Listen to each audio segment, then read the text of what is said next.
الحمد لله الذي أبدع الأفلاك والأرضين، والصلاة على من كان نبيا وآدم بين الماء والطين، والصلاة والسلام على رسوله محمد وآله وأصحابه أجمعين. أما بعد، فقد قال الله تبارك وتعالى في القرآن المجيد والفرقان الحميد: أعوذ بالله من الشيطان الرجيم، بسم الله الرحمن الرحيم. ولا تقولوا لمن يقتل في سبيل الله أموات بل أحياء ولكن لا تشعرون. صدق الله مولانا العظيم وصدق رسوله النبي الكريم، ونحن على ذلك لمن الشاهدين والشاكرين، والحمد لله رب العالمين. بزرگان محترم، عزیزان گرامی، ماہ محرم الحرام کی مناسبت سے گزشتہ میں نے اپنے 2-3 خطبات کے اندر سانحہ کربلا کا پس منظر رکھ رہا تھا، اور اسی سلسلے کی ایک کڑی میں آج آپ کے سامنے بیان کرنے جا رہا ہوں۔ بات یہ چل رہی تھی کہ جو شیعت کا سب سے بڑا سرغنہ، فاؤنڈر اینڈ ڈائریکٹر کہیے، عبداللہ ابن سبا، یمن کا یہودی، اسلام قبول کر کے مدینے کے اندر آتا ہے، اور وہ کس طریقے سے مسلمانوں کو برگلاتا ہے، اور اپنا گروہ کبھی ایران کے اندر، ایجپٹ کے اندر، کوفہ کے اندر، بصرہ کے اندر بناتا ہے، اور حضرت سیدنا عثمان غنی رضی اللہ تعالی عنہ کی خلافت کے خلاف لوگوں کو برگلاتا ہے، اور آخرکار اس کی یہ سازش اس طرح کامیاب ہوئی کہ مٹھی بھر بلوائیوں کے ہاتھوں سیدنا حضرت عثمان غنی رضی اللہ تعالیٰ عنہ کی شہادت کا واقعہ پیش آیا۔ یعنی 50 دن تک بھوکے پیاسے رکھنے کے بعد ان لوگوں نے دیوار کی چھت کو، یعنی دیوار کو پھاند کر کے حضرت عثمان غنی رضی اللہ تعالیٰ عنہ کو شہید کر دیا۔ شہادت کے بعد، جیسا کہ اس سے قبل میں بتا چکا ہوں کہ ان لوگوں نے تقریباً 3 دن تک آپ کی نعش کو ایسے ہی بے گور و کفن، بغیر تجہیز و تکفین کے جو ہے چھوڑ دیا، اور دفنانے بھی نہیں دیا ان لوگوں نے۔ اتنی سرکشی بچائی۔ 3 دن کے بعد سیدنا حضرت عثمان غنی رضی اللہ تعالیٰ عنہ کو مغرب اور عشاء کے درمیان دفنایا گیا۔ یعنی کفنایا کیا گیا، جو انہی کپڑوں میں آپ کو جو ہے دفنا دیا گیا۔ اس کے بعد امت کے اندر اور زیادہ اختلاف اور انتشار کا دور شروع ہوتا۔ اب سوال یہ تھا کہ سیدنا حضرت عثمان غنی رضی اللہ تعالیٰ عنہ کے بعد کس کو خلیفہ بنایا جائے؟ ظاہر ہے کہ سب سے موزوں ذات اگر کوئی تھی تو سیدنا حضرت علی کرم اللہ وجہہ کی تھی اس وقت۔ لیکن ہوا یہ کہ ان کے ساتھ ساتھ کچھ لوگوں نے تو بیعت کیا خلیفہ کے لیے، خلافت کے لیے، لیکن بہت سارے جو بڑے بڑے اکابر صحابہ تھے جنہوں نے میدان بدر میں شرکت کیا تھا، وہ لوگ انکار کر گئے، بعض مدینے سے مکہ چلے گئے، اور بہت سارے صحابہ ایسے تھے جیسے کہ حسان بن ثابت ہیں، نعمان بن بشیر ہیں، عمرو بن عاص ہیں۔ یہ جو بڑے بڑے صحابہ تھے، یہ سب کے سب مدینے کو چھوڑ کر کے کوئی دمشق چلا گیا، اور کوئی کسی اور جانب کا رخ کیا تاکہ یہ اختلافات جھڑنا پڑے۔ چنانچہ ہوا یہ کہ وہی لوگ جو حضرت عثمان غنی رضی اللہ تعالیٰ عنہ کی شہادت میں شریک تھے، ان کی طرف سے زور بڑھا، اور صحابہ کرام کی بھی بہت بڑی تعداد نے آپ کے ہاتھ پہ بیعت کر لیا، اور آپ خلیفہ نامزد ہو گئے۔ اب انتشار اور اختلاف کا ایک بہت بڑا دور اس کے بعد شروع ہوا۔ یعنی یوں سمجھیے کہ 4.5 سال سیدنا حضرت علی کرم اللہ وجہہ کی خلافت رہی، اور یہ پورا 4.5 سال خلافت کا جو دور ہے، یہ ہمیشہ اختلاف و انتشار کی نظر ہو گیا۔ آپ دیکھیں گے، پڑھیں گے تو پتہ چلے گا کہ کہیں جنگ جمل ہے، کہیں جنگ صفین ہے، کہیں جنگ نہروان ہے، اور اس کے بعد حضرت علی کرم اللہ وجہہ کی شہادت ایک خارج کے ہاتھوں عبداللہ ابن ملجم کے ہاتھوں ہوتی ہے، اور حضرت علی رضی اللہ تعالیٰ عنہ بھی شہید ہو جاتے ہیں۔ اب جب حضرت علی کرم اللہ وجہہ خلافت پہ بیٹھ گئے، حضرت عائشہ رضی اللہ تعالیٰ عنہ حج کو گئی ہوئی، راستے میں کچھ صحابہ سے ملاقات ہوئی، مجھے کیا حال ہے مدینے کا؟ تو بولے کہ عثمان غنی کو شہید کر دیا گیا۔ کن لوگوں نے شہید کیا؟ بھائی عبداللہ ابن سبا، اس کے حوالی، وہ گروپ جو آیا ہوا تھا، ان لوگوں نے گھیر لیا تھا۔ اب کیا حال ہے؟ بولے کہ اب جو ہے خلافت پہ حضرت علی رضی اللہ تعالیٰ عنہ۔ حضرت عائشہ نے پوچھا کہ جو لوگ شہید کیے تھے ان کا کیا ہوا؟ بولے ان سے قصاص نہیں لیا گیا۔ حضرت عائشہ نے کہا کہ جو ہے یہ تو عجیب بات ہے کہ مٹھی بھر لوگوں نے حضرت عثمان غنی کو شہید کر دیا گیا، اور وہ سب کے سب ابھی جو ہے گھوم رہے ہیں زندہ، ان سے قصاص لینا چاہیے، ان سے بدلہ لینا چاہیے۔ اب یہاں سے ہوا نہیں کہ حضرت عائشہ مدینہ کو آنے کے بجائے وہیں سے اپنا راستہ موڑ کر کے بصرہ کی طرف چلی گئی، اور ایک بہت بڑی جمعیت تھی حضرت عائشہ رضی اللہ تعالیٰ عنہ کو بھی چاہنے اور ماننے والی۔ بصرہ کے اندر سے ایک بہت بڑی فوج حضرت عائشہ رضی اللہ تعالیٰ عنہ کی سپورٹ میں آ گئی کہ عثمان غنی کے خون کا بدلہ لیا جائے۔ دوسری طرف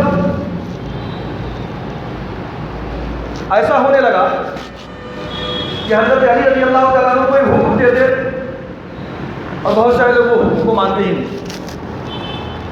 جو عمال اور جو جہاں جہاں اپنے اپنے کام پہ لگا دیے گئے تھے، حضرت علی رضی اللہ تعالیٰ عنہ کے بعد بہت سارا گروہ آپ کی بات کو ماننے کے لیے تیار نہیں ہوتا۔ حضرت علی رضی اللہ تعالیٰ عنہ نے گورنر امیر معاویہ رضی اللہ تعالیٰ عنہ دمشق، ان کو بھی معذور کر دیا، انہوں نے اس کو نہیں مانا۔ انہوں نے بھی مطالبہ کیا کہ پہلے حضرت عثمان غنی کے خون کا بدلہ لیا جائے۔ حضرت علی رضی اللہ تعالیٰ عنہ نے فرمایا کہ دیکھو، ہم عثمان کے خون کا بدلہ ضرور لیں گے، لیکن ابھی مجھے وقت چاہیے، میرے ہاتھ کو مضبوط کرو۔ یعنی اگر پورے کے پورے بلاد اسلامیہ میں جتنے گورنرز ہیں سب کے سب لوگ اگر بیعت کر لیتے ہیں تو میری خلافت مضبوط ہو جاتی ہے، میرے ہاتھ طاقتور ہو جائیں گے، اس کے بعد میں ان سے قصاص لے لوں۔ یہ حضرت علی رضی اللہ تعالیٰ عنہ کہہ رہے تھے۔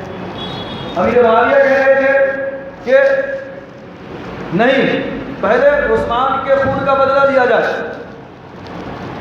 میں حکومت تمہارے سپرد کرنے کے لیے تیار ہوں۔ امیر معاویہ نے خلافت کا دعویٰ نہیں کیا، اور انہوں نے پھر یہ ضد کیا کہ چونکہ عثمان غنی سے میری قربت ہے، قرابت داری ہے، رشتہ داری ہے، لہٰذا او علی، تم سے زیادہ ان کے خون کا بدلہ لینے کا حقدار میں ہوں، لہٰذا ان قاتلوں کو میرے حوالے کرو، اور دمشق کی گورنری میں تمہارے حوالے کرتا ہوں۔ یہ ان کا مطالبہ تھا۔ حضرت عائشہ رضی اللہ تعالیٰ عنہ کا مطالبہ بھی وہی تھا کہ پہلے قاتلوں کو حوالے کیا جائے، ان سے بدلہ لیا جائے، قصاص لیا جائے، خون کے بدلے خون۔ حضرت علی رضی اللہ تعالیٰ عنہ حضرت عائشہ سے بھی وہی فرمایا کہ مجھے موقع دیا جائے، لیکن حضرت عائشہ رضی اللہ تعالیٰ عنہ نہ مانا اور بصرہ سے فوج لے کر نکلی۔ حضرت علی رضی اللہ تعالیٰ عنہ بھی اپنی فوج کو لے کر کے نکلے اور بات چیت ہوئی۔ گفتگو میں ایسا محسوس ہو رہا تھا، بات طے ہو گئی کہ ٹھیک ہے، ہم آپس میں صلح کریں۔ جب صلح کی بات ہوئی تو میں آپ کو بتا چکا ہوں کہ حضرت علی رضی اللہ تعالیٰ عنہ کی کیمپ میں وہ لوگ کے تقریباً 1800 لوگ کہ جو ایران سے، مصر سے، کوفہ سے، بصرہ سے آئے ہوئے تھے، اور انہی لوگوں کے ہاتھ رنگے ہوئے تھے حضرت عثمان غنی رضی اللہ تعالیٰ عنہ کے خون سے۔ یعنی جب گھیر دیا تھا چاروں طرف سے، اور اوپر کو جا کر کے کسی اور نے قتل کیا، کنانہ ابن بشیر، جس نے تلوار ماری، کسی نے لات مارا، ٹھوکر ماری، کسی نے انگلی کٹ کیا۔ تو جتنا گروہ تھا وہ سب کا سب جو ہے حضرت علی رضی اللہ تعالیٰ عنہ کی کیمپ میں تھا، اور آپ کو خلافت پہ بیٹھاتے وقت ان لوگوں کی طرف سے بہت ظلم۔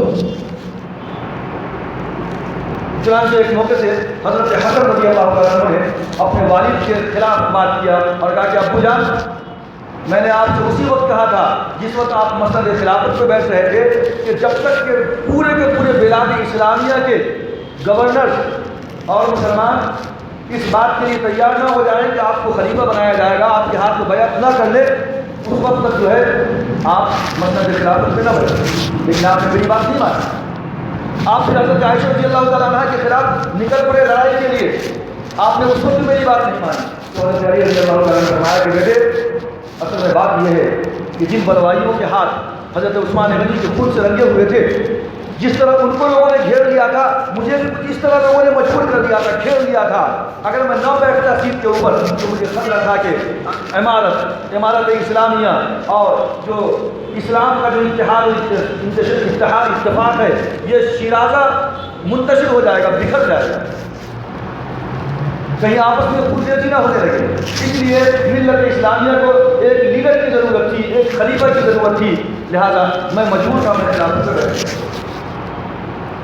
میں کوشش کر رہا تھا کہ لڑائی نہ ہو، حضرت عائشہ کے خلاف میں جو اقدام نہ کروں، لیکن یہ میری مجبوری تھی۔ وہ لوگ فوج لے کر کے نکل پڑے، مجھے بھی نکلنا پڑا۔ حضرت حسن رضی اللہ تعالیٰ عنہ نے خاموشی اختیار کی، بیٹھ گئے۔ جب حضرت عائشہ اور حضرت علی رضی اللہ تعالیٰ عنہ کی گفتگو شریف کے بعد بات آ رہی تھی کہ مصلحت کا تقاضا ہے کہ آپس میں صلح ہو جائے، کمپرومائز ہو جائے اور یہ لڑائی آپس میں نہ ہو۔ اب جب صلح کی بات آئی، آپ یہاں سے غور کریں گے، جہاں جہاں صلح کی بات آئے گی تو یہی عبداللہ ابن سبا کے حواری اور ان کے ساتھ رہنے والے لوگوں کی خلش اور ان کا درد بہت بڑھ جاتا تھا کہ اب ہمارا کیا ہوگا۔ جب صلح کی بات آئی تو رات کے اندھیرے میں ابن السودا، مالک ابن وشد النخعی اور اسی طریقے سے جو ان کے پورے بڑے بڑے لیڈر تھے، انہوں نے مشورہ کیا کہ اگر صبح حضرت عائشہ رضی اللہ تعالیٰ عنہ اور حضرت علی کرم اللہ وجہہ کے مابین صلح ہو جاتی ہے تو تمہیں معلوم ہے کہ کیا ہونے والا ہے۔ حضرت علی رضی اللہ تعالیٰ عنہ یہ اعلان کر دیں گے کہ وہ تمام محاصرین جو حضرت عثمان غنی کے قتل میں ملوث ہیں وہ میری جماعت سے الگ ہو جائیں گے، ایک ایک کی گردنیں اڑا دی جائیں گی حضرت عثمان غنی کے خون کے بدلے۔ لہذا کسی نے کہا کہ بھاگ چلتے ہیں یہاں سے، اپنا الگ گروہ بنا لیتے ہیں۔ کسی نے کہا ایسی بیوقوفی مت کرو، تمہارے پاس نہ ہتھیار ہے نہ سامان، تم تعداد میں کم ہو، سب کے سب مارے جاؤ۔ تمہیں کیا کرنا چاہیے؟ ابن سودا نے مشورہ دیا کہ کیوں نہ ہو کہ ہم راتوں رات کچھ ایسی چال چلیں کہ حضرت عائشہ کے کیمپ پہ حملہ کر دیتے اور یہ باور کراتے ہیں کہ علی کی فوج نے حملہ کر دیا، اور ادھر سے حملہ کر کے ادھر آئیں گے اور حضرت علی رضی اللہ تعالیٰ عنہ سے کہیں گے کہ عائشہ کی فوج نے حملہ کر دیا۔ مس انڈرسٹینڈنگ ہوگی، دونوں ایک دوسرے کو سمجھ نہیں پائیں گے، اور جب فوج لڑ پڑے گی تو اس وقت تحقیق کا معاملہ کیا ہوگا، اس طرح دونوں لڑتے رہیں گے اور ہم لوگ بچ جائیں گے۔ ایسا ہی ہوا۔ رات کے اندھیرے میں ابن سودا، مالک ابن وشد، عبداللہ ابن سبا کے فرقے کے تمام حواریوں نے مل کر کے رات کے اندھیرے میں حضرت عائشہ رضی اللہ تعالیٰ عنہ کے کیمپ پہ حملہ کر دیا۔ آواز لگائی، حضرت عائشہ نے پوچھا کیا ہوا، بولے کہ علی کی فوج نے حملہ کر دیا۔ اور جب حضرت عائشہ نے کہا کہ تم بھی جواب دے دو، جب حضرت عائشہ کی فوج کے لوگ حضرت علی رضی اللہ عنہ کی فوج پہ حملہ کیا تو حضرت علی رضی اللہ عنہ نے پوچھا کیا ہوا، تو معلوم ہوا کہ عائشہ کی فوج نے حملہ کر دیا۔ اور یہ کیا بات، صبح تو بات چیت ہونے والی تھی، مصلحت یعنی صلح پسندی پہ تیار ہو گئی تھی، وہ یہ کیا ہو گیا، تم بھی حملہ کر دو۔ یار یہ بیچ میں جو فتنہ پرداز لوگ تھے، عبداللہ ابن سبا اس کے حواری، ان لوگوں کی وجہ سے ان کی یہ سازش کامیاب رہی اور ایک مسلمان کی تلوار دوسرے مسلمان کا خون چاٹتی رہی۔ اور چونکہ حضرت عائشہ اونٹ پہ سوار ہو کر آئی تھی، اسی لیے اس جنگ کا نام تاریخ میں جنگ جمل کا مطلب اونٹ، جنگ جمل کے نام سے اس جنگ کو یاد کیا جاتا ہے۔ اور اس جنگ کے اندر بزرگان محترم ایک دو نہیں، 100-200 نہیں بلکہ تقریباً 10,000 مسلمان شہید ہوئے ہیں، اور وہ قوم بڑے بڑے صحابہ حضرت طلحہ رضی اللہ عنہ شہید ہو رہے، حضرت زبیر شہید ہو رہے، حضرت جو ہے عمار بن یاسر شہید ہو رہے ہیں. یعنی ایسے بڑے بڑے صحابہ کہ جن کو اللہ کے رسول کی بڑی صحبت ملی تھی. بہت سے یہ بدری صحابہ تھے بعد جنہوں نے میدان بدر میں شرکت کیا تھا اور جن کی جنت کی خوشخبری اللہ کے رسول نے دنیا میں بتا دی تھی. ایسے بڑے بڑے جو ہے اسلام کے زیادہ اس جو ہے فتنے کی نظر ہو گئے اور اس طریقے سے یہ جنگ جمل کا معرکہ ختم ہوا. اور اس کے بعد جو معاملہ آتا ہے وہ اس سے بھی بڑا بیان ہے اور تاریخ کا بڑا تاریخ پہلو جنگ صفین کا معاملہ ہے. حضرت عائشہ رضی اللہ تعالیٰ عنہ بھی اس لیے پھر گئی تھی کہ عثمان غنی کے خون کا بدلہ لیا جائے.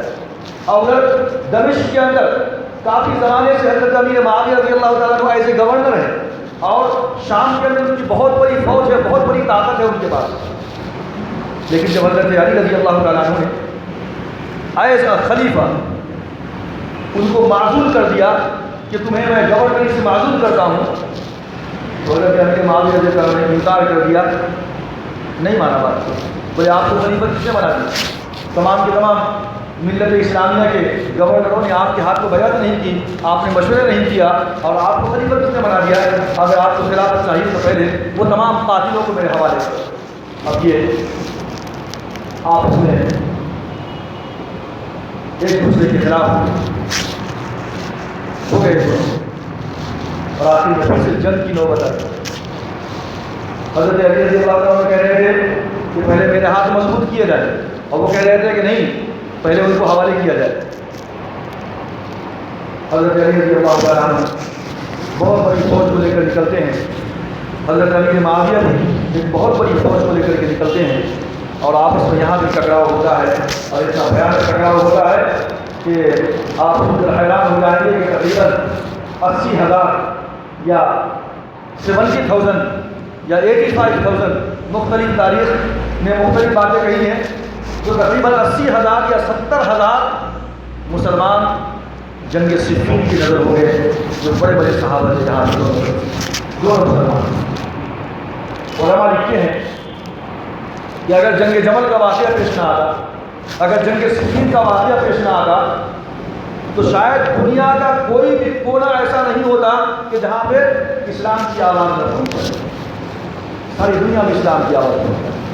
تو یہ بہت بڑا علمیہ ہے اور تاریخ کا بہت دردناک پہلو ہے ہمارے لیے کہ ہم نے اتنے بڑے بڑے جالوں کو جو ہے آپسی نااتفاقی، آپسی مس انڈرسٹینڈنگ، جو ایک عبداللہ ابن سبا اور ایک سازشی گروپ کی ایسی سازش تھی کہ جس نے حالات کو سنبھلنے نہیں دیا اور ایک دوسرے کو سمجھنے کا موقع نہیں دیا اور سب کے سب اسی کی نظر ہو گئے بڑے بڑے صحابہ. اب یہاں پہ کیا ہوا؟ جنگ صفین کے اندر حضرت علی رضی اللہ تعالیٰ عنہ کی فوج امیر معاویہ کی فوج پہ حاوی ہو رہی تھی. قریب تھا کہ امیر معاویہ پسپا ہو جاتے، شکست کھا جاتے. لیکن کہا جاتا ہے کہ عرب کی جو آنکھیں ہیں، یہ بڑے بڑے صحیح اور انٹیلیجنٹ لوگ عرب میں، جن میں سے ایک نام آتا ہے حضرت عمر بن عاص کا.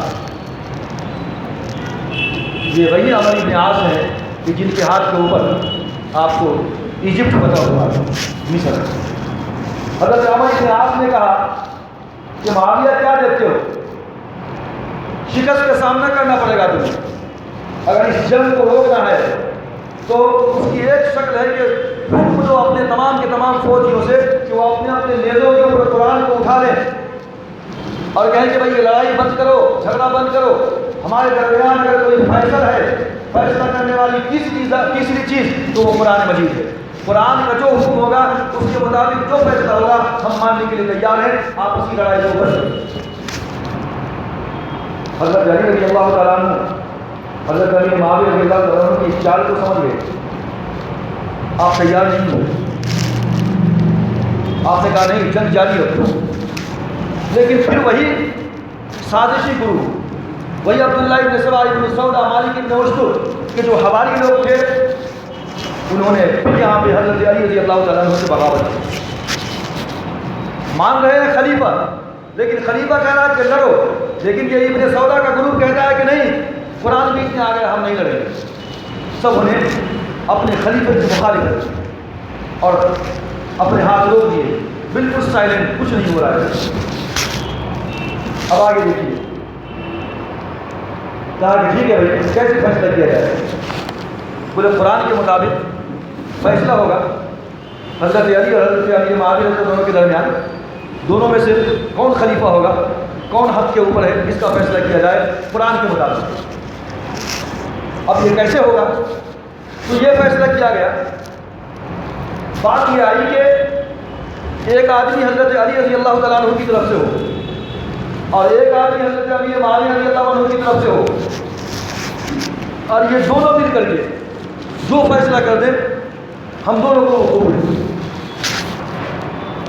اب یہاں دیکھیے، حضرت علی رضی اللہ تعالیٰ عنہ چاہ رہے تھے کہ اس کو بنایا جائے فیصلہ کرنے والا ان کی طرف سے، لیکن اس سودا کے گروپ نے انکار کر دیا کہ نہیں، ہر بات میں آپ کو اسطور ہی نظر آتا ہے، اسطور کو ہم نہیں لا سکتے تھا۔ حضرت علی رضی اللہ عنہ نے فرمایا کہ ٹھیک ہے، میں ابن عباس کو سامنے لانا چاہتا ہوں۔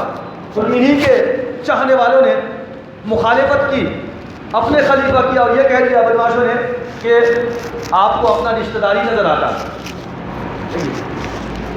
خلیفہ بنائے ہیں، لڑنے کے لیے جنگ میں آئے ہیں، لیکن اپنے لیڈر کی، اپنے خلیفہ کی بات نہیں سنیں گے۔ تو شروع سے یہ جو عبداللہ ابن سبا کا جو گروپ تھا، جنگ جمل میں بھی اسی کی سازش تھی، جنگ صفین کے اندر معاملے کو ادھر ادھر کرنے میں بھی یہی لوگ شریک تھے۔ یہاں بھی لوگوں نے کہا کہ نہیں، ہم ابن عباس کو نہیں آنے دیں، کون آنی چاہیے بھائی؟ تو انہوں نے کہا کہ حضرت علی رضی اللہ تعالیٰ عنہ کی طرف سے ابو موسیٰ اشعری رضی اللہ تعالیٰ عنہ کو ہم اپنا فریق بنائیں گے اور وہ ہم اپنا جو ہے فیصل بنائیں گے اور وہ ہماری طرف سے نمائندگی کریں گے۔ حضرت علی رضی اللہ تعالیٰ عنہ بادل نخواستہ نہ چاہتے ہوئے بھی ان کی ضد کے اوپر، یہی بلوائیوں کی جو ضد تھی ان کی ضد کے سامنے آپ نے کہا ٹھیک ہے۔ حضرت امیر معاویہ رضی اللہ تعالیٰ عنہ کی طرف سے حضرت عمرو بن عاص کو بنایا گیا۔ بات ختم ہو گئی، دونوں گروپ اپنی اپنے رواج پر چلا گیا۔ کچھ مہینوں کا ٹائم دیا گیا کہ اس کے بعد فیصلہ ہوگا، اور کچھ مہینوں کے بعد جب یہ دونوں جمع ہوئے تو وہاں پہ آپس کی جو گفتگو ہوئی، اس گفتگو کے اندر حضرت عمرو بن عاص بہت چرب زبان تھے حضرت ابو موسیٰ اشعری کے سامنے۔ یہ گفتگو کے اندر، بات چیت کے اندر حضرت عمرو بن عاص نے جو ہے حضرت ابو موسیٰ اشعری کو بالکل نیچا کر دیا اور کچھ ایسی گفتگو کیا کہ اس نے کہہ دیا کہ ٹھیک ہے، ابھی آپ لوگوں نے سنا ہے کہ کہا کہ پہلے آپ گفتگو کیجیے۔ ابو موسیٰ اشعری نے کہا کہ جو ہے دیکھو اس وقت کوئی بھی خلیفہ نہیں، فیصلہ ہونے والا۔ یہ بولنا ہی تھا کہ عمرو بن عاص بھی توڑ گئے، بولے کہ لوگوں آپ نے سن لیا، ابو موسیٰ اشعری اقرار کر رہے کہ کوئی خلیفہ نہیں ہے، لہذا میں اقرار کرتا ہوں کہ خلیفہ حضرت امیر معاویہ ہے۔ انہوں نے انکار کر دیا کہ خلیفہ کوئی بھی نہیں۔ بس ایک ہنگامہ شروع ہو گیا اور پھر سے مجلس برخاست ہو گئی، ادھر ادھر منتشر ہو گئے۔ اب یہاں بھی فیصلہ ہوا نہیں، حضرت علی رضی اللہ تعالیٰ عنہ نکل پڑے اور حضرت امیر معاویہ رضی اللہ عنہ ادھر نکل پڑے۔ ان کی حکومت دمشق، شام اور سیریا اور فلسطین کے پورے علاقے میں رہی، اور حضرت علی رضی اللہ تعالیٰ عنہ کوفہ میں رہے، اور ان کا پورا گروپ اس طرف تھا۔ لیکن جنگ صفین کے اندر جب جنگ کو روکنے کے لیے اور کون خلیفہ ہوگا فیصلہ کرنے کے لیے جو دو آدمی کو مقرر کیا گیا، یعنی ابو موسیٰ اشعری کو، حضرت عمرو بن عاص کو، حضرت علی رضی اللہ تعالیٰ عنہ کی کیمپ میں ایک گروہ ایسا پیدا ہوا کہ ان لوگوں نے انکار کر دیا کہ نہیں، قرآن کا فیصلہ تو ٹھیک ہے لیکن قرآن کا فیصلہ سنانے کے لیے یہ انسان فیصلہ کرے، یہ کیسے ہو سکتا ہے، ہم نہیں مانیں گے۔ لہٰذا وہ فیصلہ قرآن کرے گا۔ ابو موسیٰ اشعری کا اور عمرو بن عاص کا گفتگو کرنا یہ ٹوٹلی غلط ہے، ہم اس کو نہیں مانیں گے۔ لہذا یہ گروہ نکل کے حضرت علی رضی اللہ تعالیٰ عنہ کے خلاف چلا گیا، اور یہی وہ گروہ ہے جو جنگ صفین سے نکل کر بھاگا تھا۔ اسی کو ہم اور آپ خوارج کے نام سے جانتے ہیں، یہ خوارج کا گروہ تھا، اور ایک بہت بڑی تعداد ان کی حضرت علی رضی اللہ تعالیٰ عنہ کے خلاف کھڑی ہوئی۔ یہ حضرت علی رضی اللہ تعالیٰ عنہ کے اوپر بھی لعن طعن کرنے لگے، انہی کے چاہنے والے تھے، لیکن معمولی سی بات کے اوپر یہ ان سے الگ ہو گئے، اور پھر حضرت علی رضی اللہ تعالیٰ عنہ نے بہت سمجھایا، نہیں سمجھے تو حضرت علی کرم اللہ وجہہ کو خوارج کے ساتھ جنگ لڑنی پڑی، اور اس جنگ کا نام ہے جنگ نہروان، اور جنگ نہروان لڑی گئی، یہ خوارج تھے پورے جو جنگ صفین سے نکل کر بھاگے تھے حضرت علی رضی اللہ عنہ کی مخالفت، اور اس جنگ نہروان کے اندر بھی تقریباً 1000 کے آس پاس لوگ مارے گئے ہیں، شہید ہوئے اس کے۔ اس طریقے سے حضرت علی کرم اللہ وجہہ سے مخالف خوارج لوگ پیدا ہوئے، یہ وہاں مارے گئے، اور جب خوارج لوگ سے جنگ کیا حضرت علی کرم اللہ وجہہ نے، تو اس کے بعد ہوا یہ کہ اب خوارج کے جو عزیز و اقارب تھے، جو رشتہ دار تھے، اب وہ لوگ بھی اندر اندر دشمنی کی آگ میں چلنے لگے حضرت علی کرم اللہ وجہہ سے، اور انہوں نے پروگرام بنایا کہ حضرت علی کرم اللہ وجہہ کو راستے سے ہٹا دیا جائے، امیر معاویہ کو راستے سے صاف کر دیا جائے، عامر بن عاص کو راستے سے صاف کر دیا جائے، اور پروگرام بنایا گیا، اور اس کے بعد پھر جو ہے حملہ ہوتا ہے ایک ہی دن، ایک ہی رات میں تینوں شخصیت کو، حضرت امیر معاویہ پہ بھی حملہ ہوتا ہے، حضرت علی پہ بھی حملہ ہوتا ہے، عامر بن عاص پہ بھی حملہ ہوتا ہے، اور امیر معاویہ رضی اللہ تعالیٰ عنہ بچ جاتے ہیں زخمی ہو کر۔ حضرت علی کرم اللہ وجہہ کے اوپر عبداللہ بن ملجم نے پیشانی پہ تلوار ماری اور آپ شہید ہو گئے، اور عامر بن عاص رضی اللہ تعالیٰ عنہ مصر کے اندر کسی وجہ سے فجر میں امامت کے لیے نہیں آئے، طبیعت خراب تھی ان کی، تو ان کا جو قائم مقام تھا وہ دوسرا صحابی شہید ہو گیا، عامر بن عاص بچ گئے، اور حضرت امیر معاویہ بچ گئے، اور حضرت علی کرم اللہ وجہہ شہید کر دیے گئے ایک خارجی کے ہاتھ۔ تو یہاں کی جنگ صفین کے اندر وہی بلوائی حضرات اور وہی عبداللہ بن سوا کے جو حواری تھے، انہی کی سازش تھی کہ انہوں نے ثالثی کو نہیں مانا کہ قرآن کے خلاف بات ہو رہی ہے، اور حضرت علی کرم اللہ وجہہ کے خلاف میدان جنگ میں اتر پڑے، اور حضرت علی کرم اللہ وجہہ کو جنگ نہروان لڑنی پڑی، اور اسی وجہ سے آپ کی شہادت کا واقعہ اٹھایا۔ انشاءاللہ تعالیٰ مزید حضرت علی کرم اللہ وجہہ شہادت کیوں کر اور کیسے پیش آئی، انشاءاللہ تبارک تعالیٰ آئندہ گفتگو کے اندر اس کو روشنی کری جائے گی۔ اللہ تبارک تعالیٰ سے دعا ہے کہ اللہ تبارک تعالیٰ ہم تمام لوگوں کو اپنے احکامات کو چلنے کی توفیق عطا فرمائے، اور نبی اکرم صلی اللہ علیہ وسلم کی سنت کو جان کر عمل کرنے کی توفیق عطا فرمائے، اور ہم سب کو آپس کے اندر اتحاد و اتفاق سے رہنے کی توفیق عطا فرمائے، اور پوری امت اسلامیہ کے اندر اللہ تبارک تعالیٰ اتحاد و اتفاق کو عام کر دے۔ آمین وآخر دعوانا الحمد للہ رب العالمین۔ جو اللہ سبحانہ و تعالیٰ